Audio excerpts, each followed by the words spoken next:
fid-diocesi tagħna ta' Għawdex. L-Ispigolatriċi della Chiesa huwa wieħed mill-ħafna istituti sekolari li hawn imxerdin mad-dinja kollha.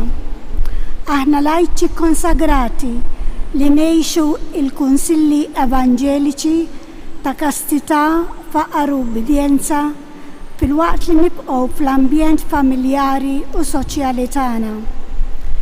L-istitut tagħna ġie mwaqqaf minn Pia Tavernelli fl-Ippjano l-Italja fl-1949 u llum hu preżenti wkoll fl-Iżvizzera, fil-Polonja, fl-Indja, il-Brażil u f'Malta u Għawdex. Il-kariżma tagħna hija bbażata fuq ħajja konċentrata fuq Kristu fl-Ewkaristija, parteċipazzjoni ma' Kristu fl-opra tiegħu ta' riparazzjoni, imħabba u lealtà lejn il-Knisja, faqda ma' Marija taħt it-titlu tal-Madonna tal-Fiduċja. M'hemm xejn minn barra li jiddistingwina minn laiċi oħra. L-istitut tagħna m'għandux opri tiegħu stess, imma aħna l-membri noffru s-servizz tagħna lill-Knisja lokali. Nippruvaw li f'kollox indaħlu l-ispirtu evanġeliku bix-xhieda ta' ħajjitna u f'fedeltà lejn il-konsagrazzjoni tagħna. Kif tgħid il-fundatriċi tagħna stess, l-appostolat tal-Ispigolatriċi huwa żgħir quddiem il-bnedmin, iżda kbir u prezzjuż quddiem Alla jekk ikun magħmul b'imħabba kbira.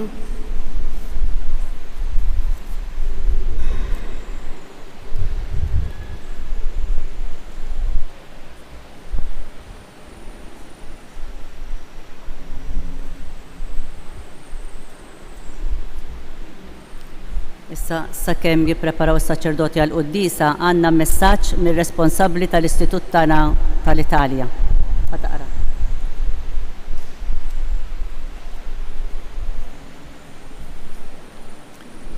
Carissime spigolatrici maltesi e il vostro assistente Don Gio,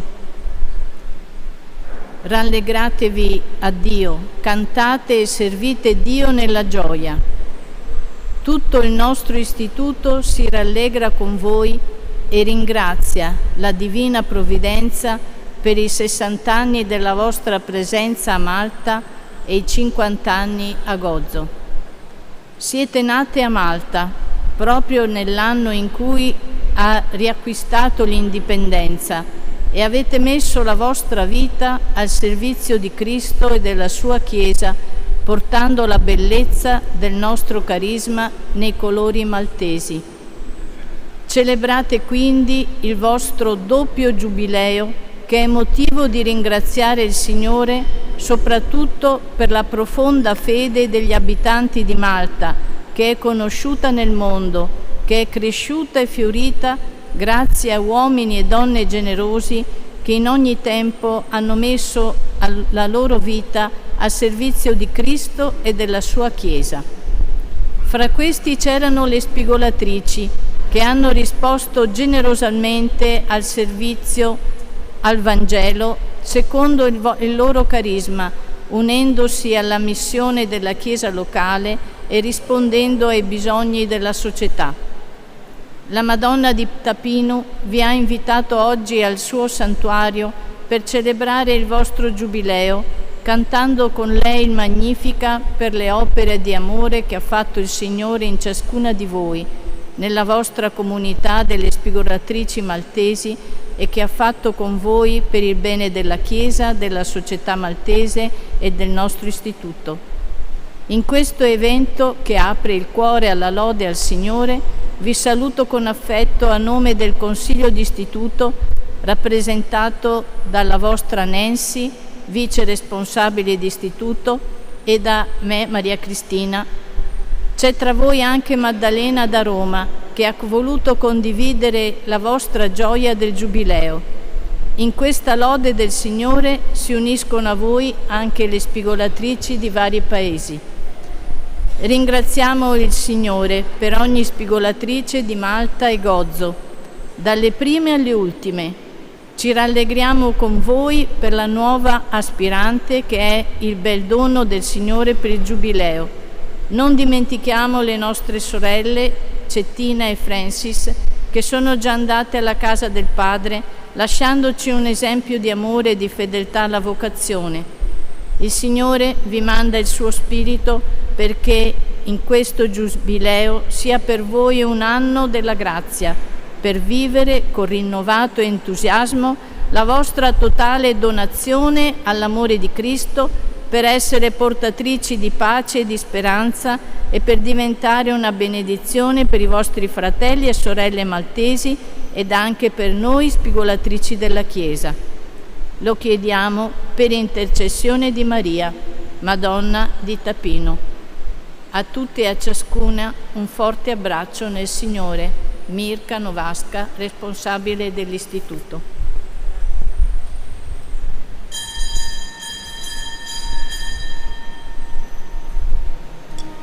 Il-ċelebrant tal-Quddisa tal-lejla huwa Monsignoris of Tawdex Anton Tewman.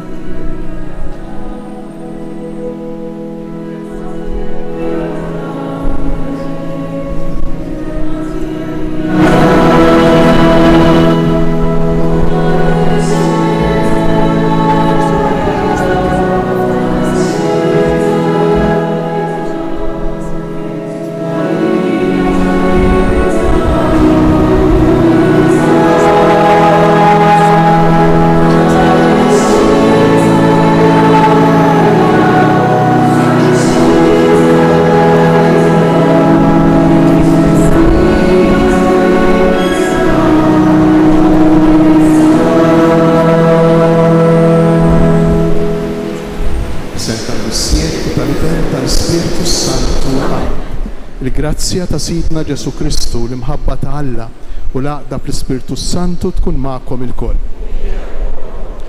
Ġbarna flimkien biex niċċelebraw jum il-mulej, 28 ħadd matul is-sena. Il-mulej jistedinna biex nirriflettu ftejt kif inqisu il-ġid materjali, il-flus. Imma wkoll qegħdin hawn biex infakru flimkien il-50 anniversarju minn meta l-ispigolatriċi dawn ix-xebbiet ikkonsagrati lill-Alla fis-seklu ġifieri fid-dinja ġew għall-ewwel darba fi gżiritna fix-xara, fil-parroċċa tax-xara Għawdex.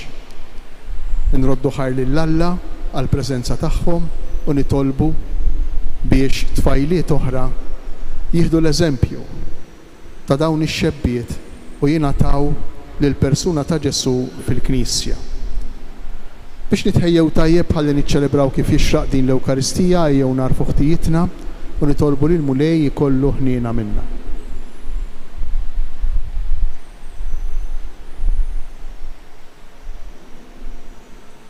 Nitolbu maħfra flimkien, nistqar l-Alla li jista' kollox u lilkom ħuti li jiena dnibt ħafna bil-ħsieb, bil-kliem u bil-emin. U billi ħallejt mirijieti, ħtija tiegħi, l-ikbar ħtija tiegħi. Għalhekk nitlob lill-Imqaddsa Marija Dejjem Verġni, lill-Anġli l-Qaddissin kollha u lilkom ħuti biex titolbu għalija l-mulej Alla tagħna. Iħenna lina Alla li jista' kollox jaħfrilna dnubitna u jwassalna għal ħajja ta' dejjem. Glorja lill-Alla fil-għoli tas-smewien u paċi fl-art lill-bnedmin ta' rida tajba. Infaħruk, inberkuk, nadurawk, natuk ġir, inroddulek ħajr għal glorja kbira tiegħek. Mulej Alla s-Sultan tas-sema, Alla missier li tista' kollox, mulej ben waħdini Ġesu Kristu, mulej Alla ħaruf talla bin il-missier. Int li tneħħi d-nubiet tad-dinja, ħenna lina, int li tneħħi d-nubiet tad-dinja, ilqat talb tagħna. Int li qiegħed fuq il-lemin tal-missier, ħenna lina. Għaliex int waħdek qaddis, int waħdek mulej, int waħdek loli Ġesu Kristu, ma l-Ispirtu Santu fil-glorja tal-Missier Alla. Amen. Nitolbuk mulej li l-grazzja tiegħek dejjem tqanqalna u tieqaf magħna u tħeġġiġna biex inkunu l-ħin kollu medija b'mejjel tajba. Bibnek Ġesu Kristu Sidna li miegħek jgħix u jsaltan flimkien mal-Ispirtu Santu Alla għal dejjem ta' dejjem. Amen.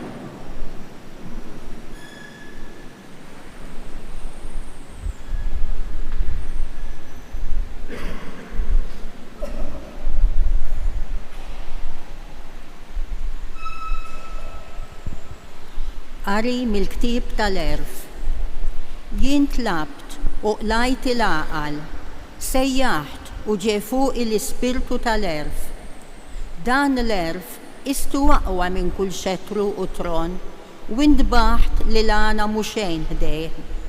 Ma xebbaħtx miegħu il-ħaġra l-aktar prezzjuża għax id-deb kollu ħdejh mhuwiex ħlief ftit ramel u l-fidda qudiemu qisu ftit tajn. Aktar mis-saħħa u żbuħija ħabbejtu u għoġobni aktar mid-dawl għax id-dija tiegħu ma tgħib qatt. Mal-erf ġieni l-ġid kollu u miegħu ġiebli għana bla qies. Il-kelma tal-mulej. Ngħidu flimkien imliena bit-tieba tiegħek mulej.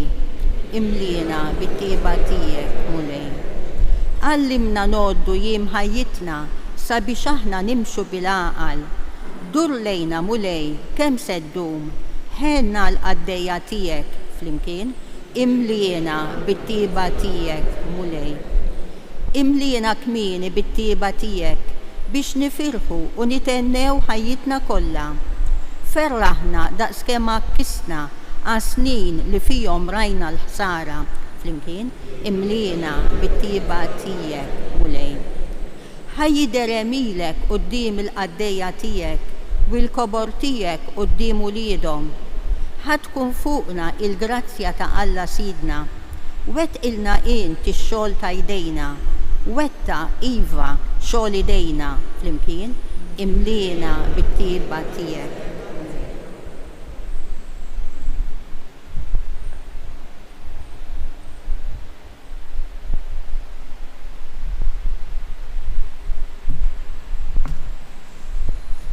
Qari mill-ittra lill-Lut.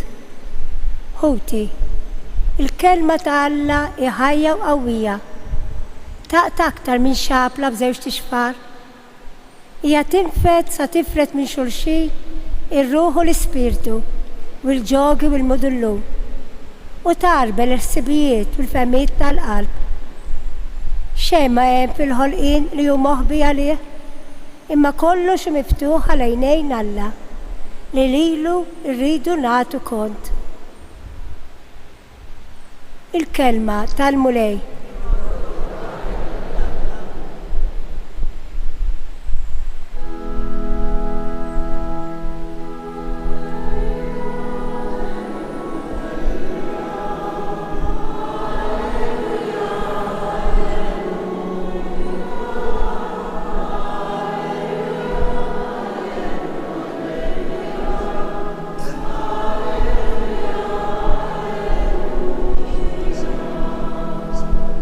Ħenjin il-foqra fl-ispirtu, għax tagħhom hija s-saltna tas-smewiet.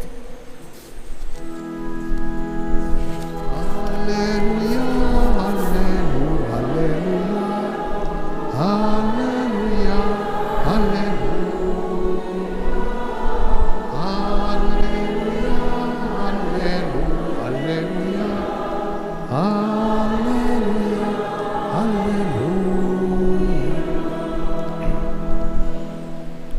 Il-mulej ma'kom. Miegħek ukoll.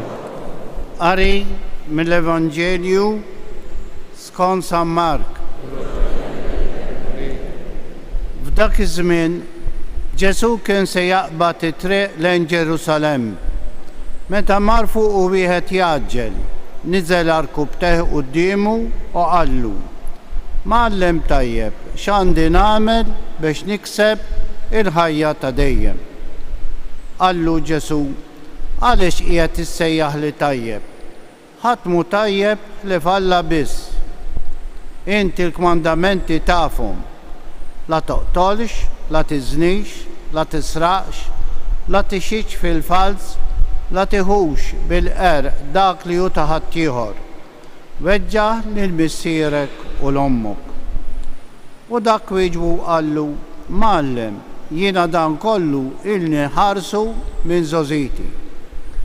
Imbagħad Ġesu xeħed fuqu ħarsa ta' mħabba u qallu, ħaġa waħda tonqsok, mur bih li għandek, għatih lil-fqar, bi kollok teżor fis-sema, imbatejja u imxi warajja. Imma għal dan il-kliem ir-raġel qarrat swiċċu u telaq qalbu sewda għaliex kellu bosta ġid. Ġesu imbagħad ħares ħarsa madwaru qal lid-dixxipli tiegħu kemm jibsa l-lonja li jidħlu fis-saltna ta' Alla. Id-dixxipli staġbu għal din il-kelma. Imma Ġesu raġa' qalilhom, kemm jibsa uliedi li wieħed jidħol fis-saltna ta' Alla. Eħfef li ġemel jgħaddi minn għajn tal-abra milli wieħed tani jidħol fis-saltna ta' Alla. Huma staġbu wisq aktar u bdew jgħidu wieħed lill-ieħor, mela min jista' jsalva. Ġesu ħares lejhom u qalilhom, għal bnedmin dan ma jistax ikun, imma l-Alla iva, għax għal Alla kollox jista' jkun. Qabeż Pietru qallu, tajjeb, aħna ħallejna kollox u ġejna warajk. Qallu Ġesu, tassew ngħidilkom, li fost daw kollha li minħabba fija u l-Evanġelju iħallu lil djarhom, jew lil ħuthom, jew lil ommhom, jew lil missierhom, jew lil uliedhom, jew l-għelieqi tagħhom. Ma hemm ħadd fosthom li minn issa f'din id-dinja stess ma jirċevix għal mid-darba iktar. Djar, aħwa, subien u bniet, ommijiet, uliet u għelieqi, flimkien ma' persekuzzjonijiet u l-ħajja ta' dejjem fi żmien li ġej. Il-kelma tal-mulej. Tifħir lilek Kristi. Talim tal-Evanġelju matfu.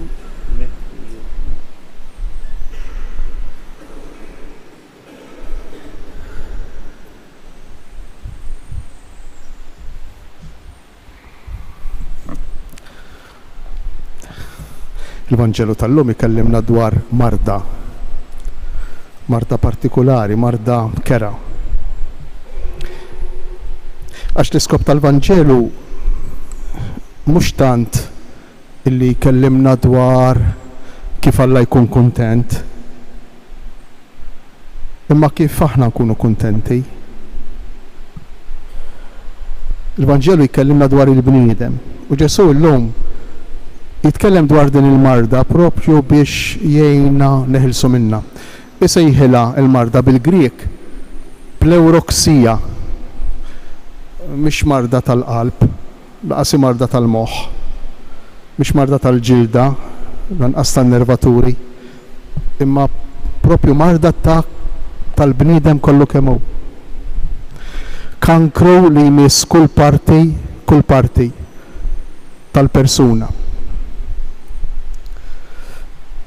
Li minn din il-marda meta aħna b'mod żbaljat, forsi kultant mingħajr ma nindunaw, impoġġu l-flows fl-ewwel post. U meta tpoġġi l-flows fl-ewwel post ma tibqa' tara l-ħadd, biex ma tibqax tara l-ommok u l-missierek, biex ma tibqax tara l-ħutek, veru ma tibqa' tara l-ħadd.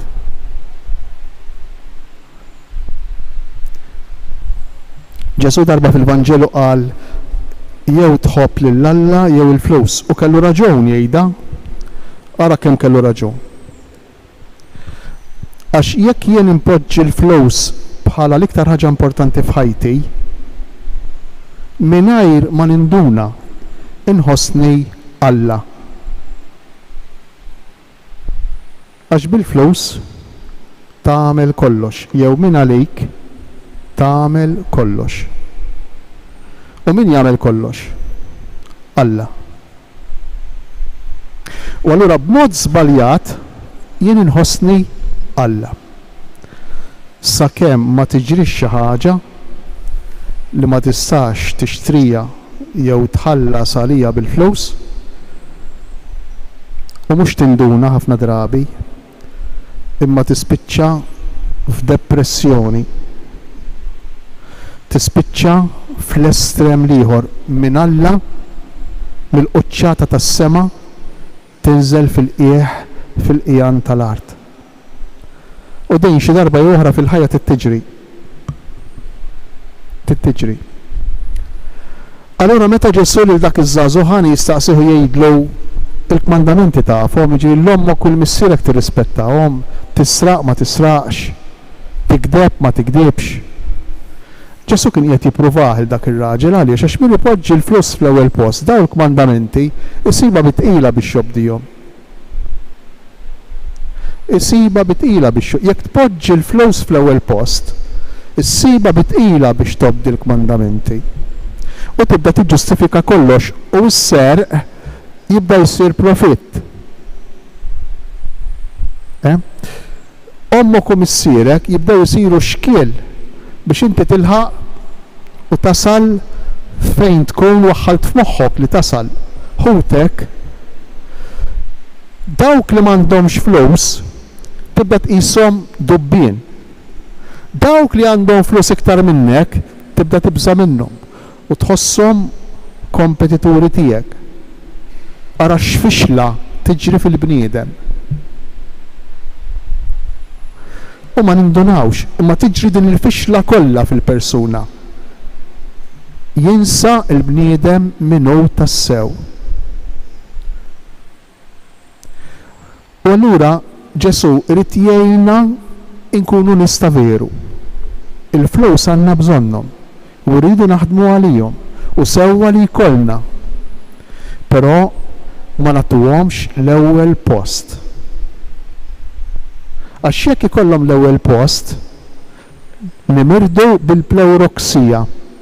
Naħsbu li aħna allat, nitilfu il-bearings, nitilfu l-orjentament, ma nibqgħux nafu tassew minn aħna. Għalhekk il-Vanġelu jixtieq il-ġiet lilna. Jixtieq li aħna nkunu kuntenti. U għalhekk il-Vanġelu jitlobna biex imbagħad mas-salmista nitolbu lil Mulej jagħtina l-erf tiegħu, l-intelligenza tiegħu, jagħtina li naħsbuha kif jaħsibha hu. U jekk illejla qegħdin infakru il-50 sena, il-50 anniversarju mill-preżenza ta' dawn ix-xebbiet, ta' dawn it-tfajliet f'nofsna, ikkonsagrati lil Alla, qegħdin infakru nies li kontinwament bil-ħajja tagħhom ifakruna illi l-flus mhumiex kollox. Waħda mill-affarijiet li jagħmlu dawn ħutna meta jgħixu f'komunità hija li jpoġġu kollox komuni. Kollox flimkien. Għax il-flus huma importanti, huma mezz, mhumiex skop. U kemm għandna bżonn illum, mod speċjali llum fi żmienna li nkunu xhieda, aħna b'mod speċjali aħna. Kemm għandna bżonn nkunu tassew xhieda fil-ħajja tagħna u l-flus inqisuhom bħala mezz, bħala strument u mhux bħala skop, mhux bħala għan.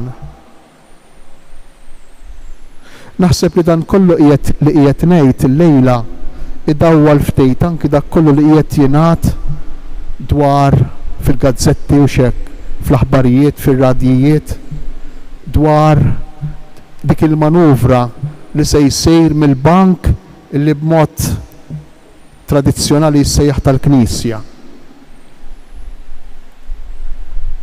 Il-Vanġelu jdawwal id-deċiżjonijiet u l-għażliet tagħna dejjem. Għal-ġid tagħna.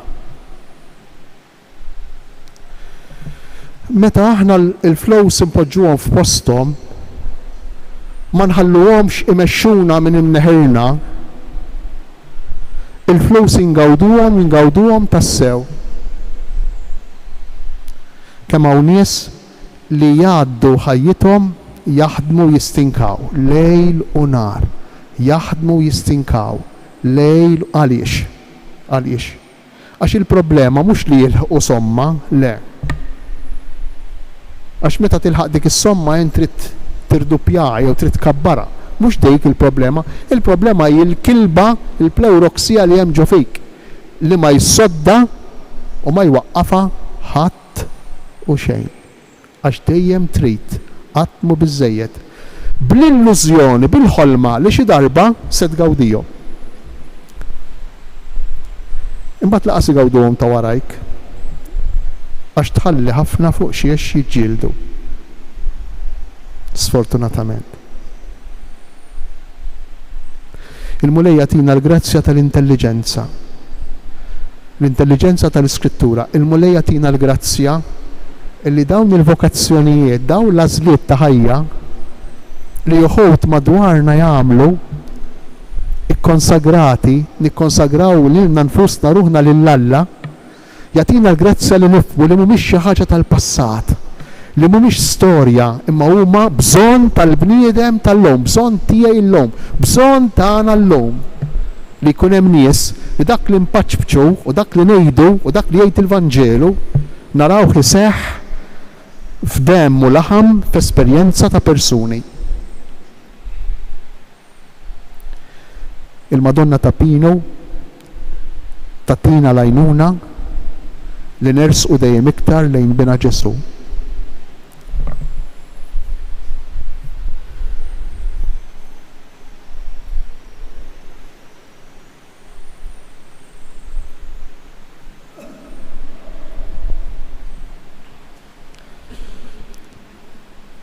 U bil-wieqfa u nistqarru l-fidi tagħna. Jiena nemmen f'Alla wieħed, il-Missier li jista' kollox, li ħalaq is-sema u l-art, dak kollu li jidher u dak li ma jidirx.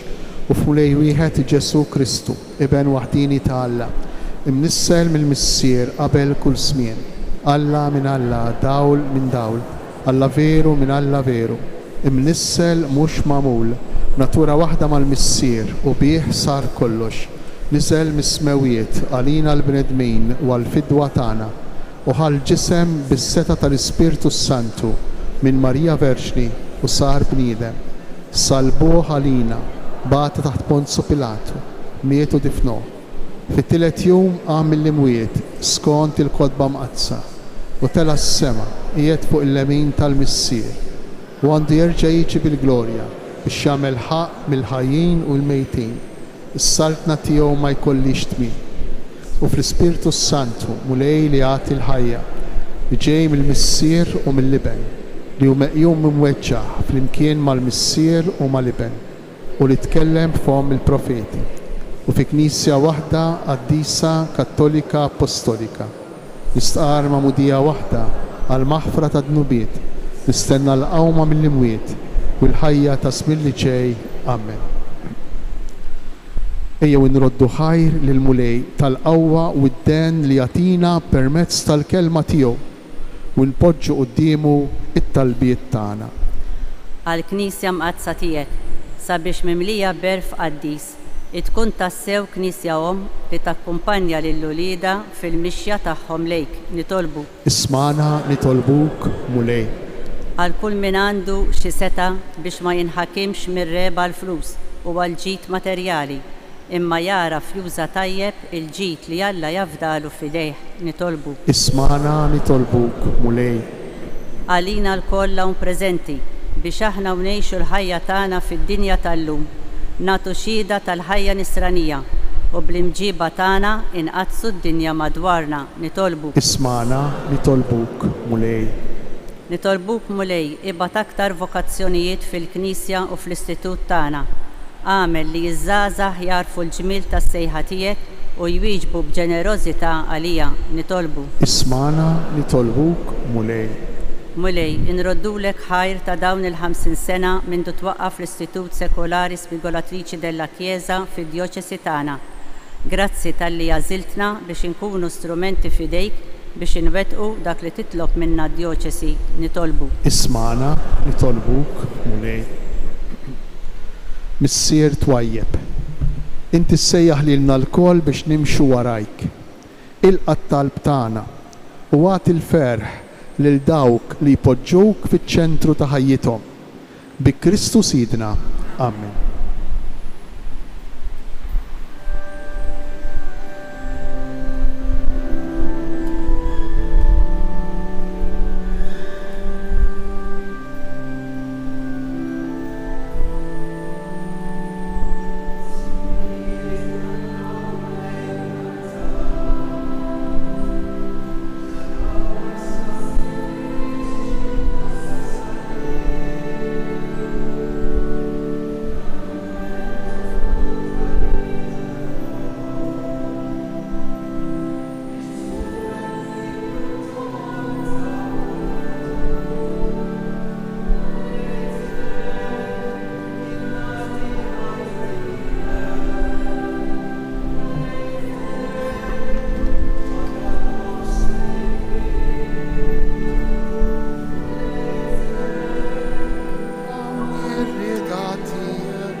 Birekit mulej, Alla tal-ħolqien koll.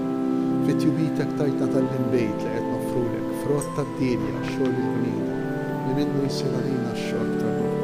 Birek Alla għaddej.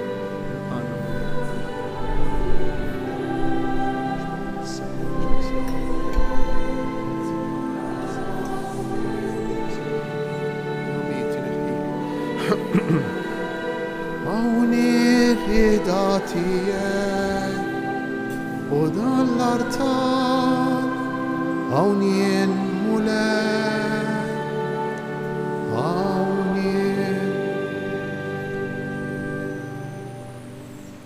Itolbu ħuti biex is-sagrifiċċju tiegħi u tagħkom ikun joġob l-Alla l-Missier li jista' kollox.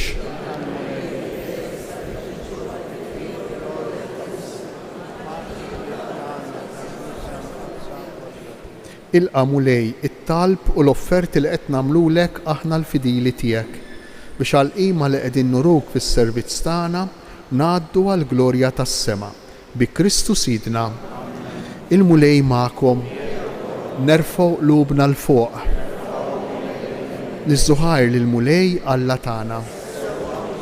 Sewwa u xieraq tas-sew mulej Missier Qaddis, Alla ta' dejjem li tista' kollox.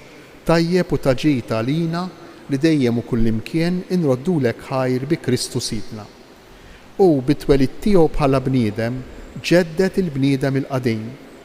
Bil-mewt tiegħu ħassar id-dnubiet tagħna.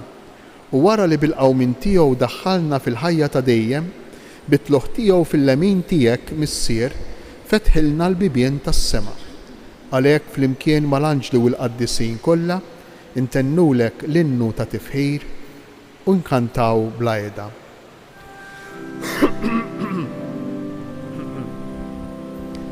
Qaddis, Qaddis, Qaddis, mulej Alla tal-eżerċti, ismewitu l-art mimlija bil-glorja tiegħek.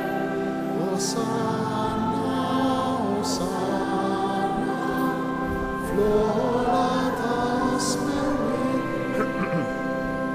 inbirek ninġer fi semi mulej.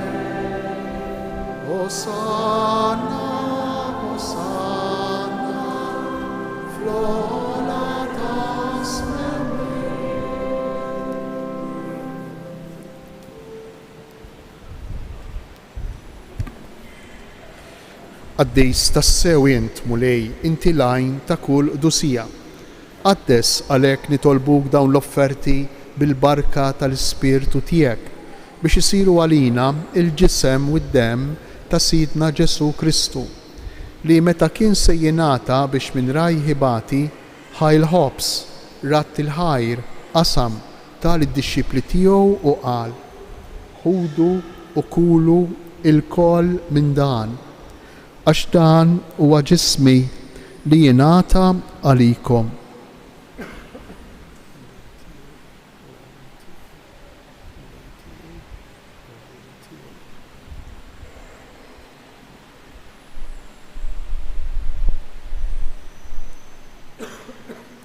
Ekku kol wara l-ikla ħal-kalċi reġa' ratt il-ħajr tal id-dixxipli tiegħu u qal: ħudu u ixorbu minnu il-koll, għax dan huwa l-kalċi ta' demmi tal-patt il-ġdid li jibqa' dejjem, id-demm li jixxerret għalikom u għall-bnedmin kollha għal maħfra ta' dnubiet.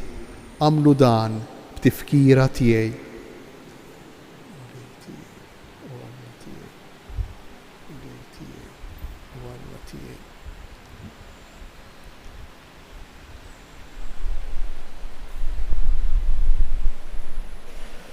Danu il-misteru tal-fidi.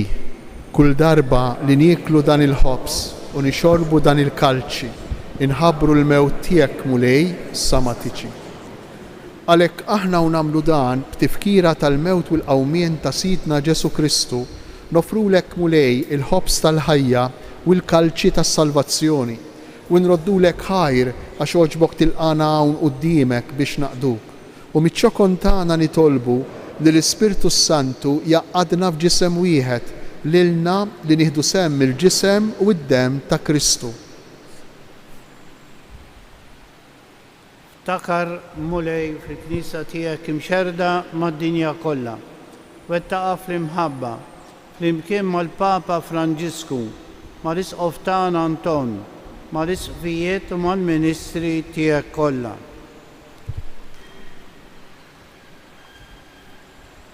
Ftakar ukoll fħutna li raqdu bit-tama tal-qawmien, ftakar fil-mejtin kollha, daħħalhom quddiemek fid-dawl tas-sebħ tiegħek.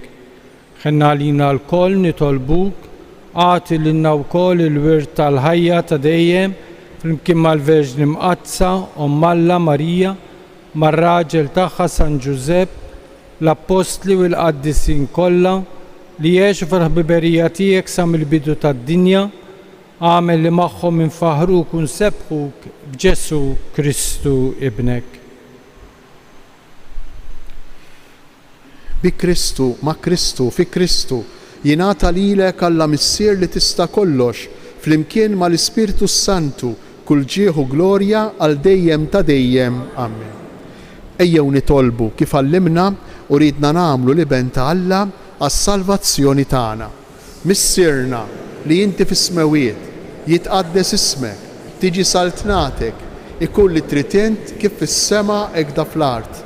Ħobsna ta' kuljum atina llum, aħfrilna dnubietna bħalma naħfru lil min hu ħati għalina. Iddaħħalniex fit-tiġrib, iżda ħlisna mid-deni. Eħlisna nitolbuk mulej minn kull deni, għatina fit-tieba u l-ħnina tiegħek il-paċi fi żmienna biex inkunu ħielsa dejjem mid-dnub u imħarsa minn kull inkwiet. Aħna u nistennew u nittamaw lejna u l-miġja tas-Salvatur tagħna Ġesu Kristu. Mulej Ġesu Kristu, li qed lill-Apostli tiegħek inħallilkom isliem natikom islim tiegħi, tħarix lejn dnubietna, iżda ħares lejn il-fidi tal-Knisja tiegħek. Għatija sliem u laqda li jien trid fija, int li tgħix fis-saltan għal dejjem ta' dejjem. Il-paċi tal-mulej tkun dejjem magħkom. Għatu l-paċi li xulxin.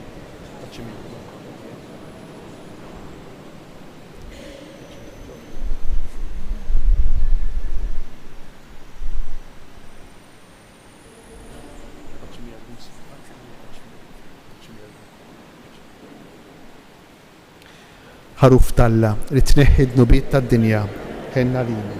ħaruf talla li tneħħi d-nubiet tad-dinja.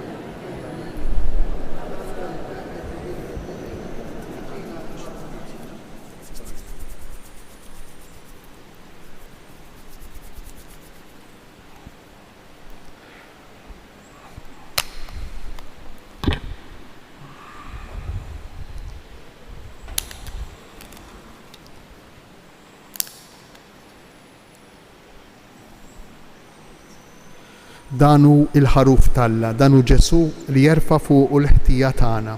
Ħenjin aħna li aħna mistiedna għal din l-ikla tal-ħaruf mulej ma jisħoqlix li tidħol taħt is-saqaf tiegħi, iżda qgħid kelma waħda u ruħi tkun infejqa.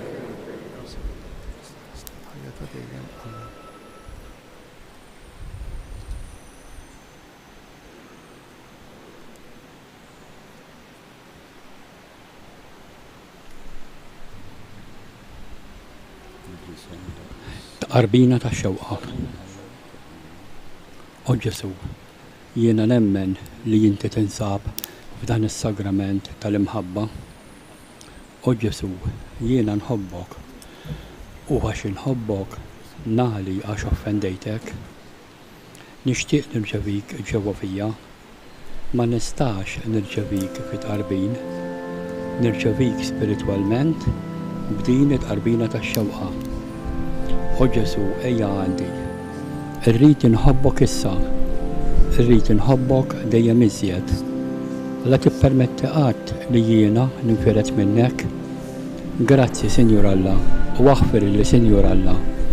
Glorja lill-Missier, lill-Liben u lill-Ispirtu Santu, kif kien mill-bidu issa u dejjem, u jibqa' għal dejjem ta' dejjem. Amen.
Flimkien ħanejdu t-talba lill-Madonna tal-Fiduċja.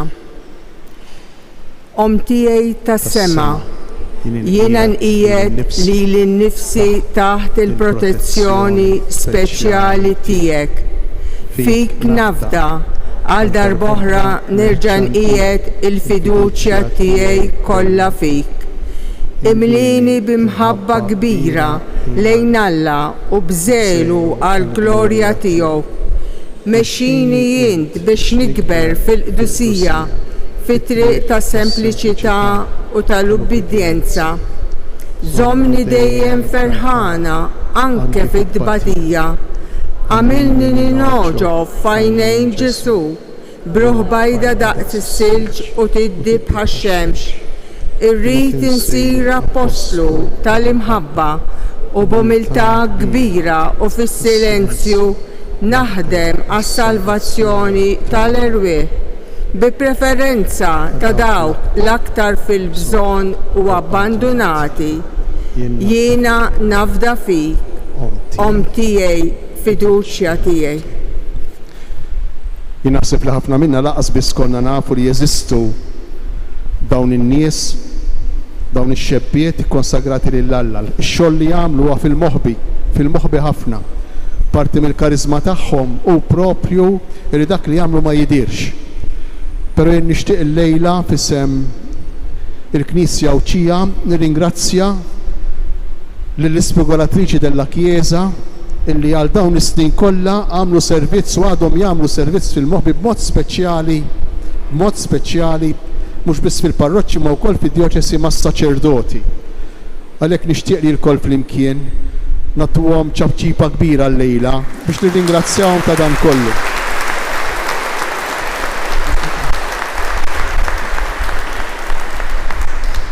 Nirringrazzja wkoll lil Dunkarm Healy li għal snin u għal assistent spiritwali li segwihom spiritwalment.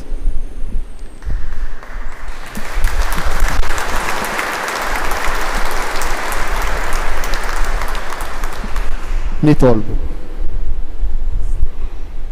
Għamel mulej. Fiċ-ċokontana nitolbu mulej il-kobor tiegħek biex bħalma inta jixna bil-ġisem u d-dem imqaddes ta' ibnek ekk ukoll tagħtina sem min-natura tiegħu ta' Alla bi Kristu Sidna. Nixtieq nagħmlilkom avviż importanti dal-aħħar is-santwarji tal-Mediterran li jintaqgħu kull sentejn deċiż li darba fix-xahar jingħad ir-rużarju għal waqfien mill-gwerra. Kull santwarju fil-Mediterran Marjan qed jagħmel dan ir-rużarju. U għalhekk is-santwarju tagħna li huwa wieħed minn dawn is-santwarji propju nhar il-ħadd li ġej mhux għada bħal għada 8 ijiem il-ħadd 20 ta' Ottubru sejjer isir rużarju u flambaw fuq it-suntier tas-santwarju. Dan ikun fis-6 ta' filgħaxija. Nħeġġiġkom biex tiġu ħalli flimkien ngħidu din it-talba għal waqfien mill-gwerer. L-aħħar avviż il-Bank of Valletta sejjer itella kunċert ta' mużika sagra nhar il-ġimgħa li ġejja fis-7 ta' filgħaxija u hawn għalih huwa kulħadd mistieden u dan il-kunċert huwa mingħajr ħlas. Intażel is-santwarju ta' Pinu għaliex kien il-BOV li ftit ta' snin ilu irrestawra 12 il-pittura ta' Envin Cremona li jinsabu fil-Mużew tas-Santwarju. Il-mulej magħkom. Iberikkom iħariskom Alla li jista' kollox, il-Missier, l-Ibend u l-Ispirtu Santu. Morru u għejxu fil-paċi ta' Kristu.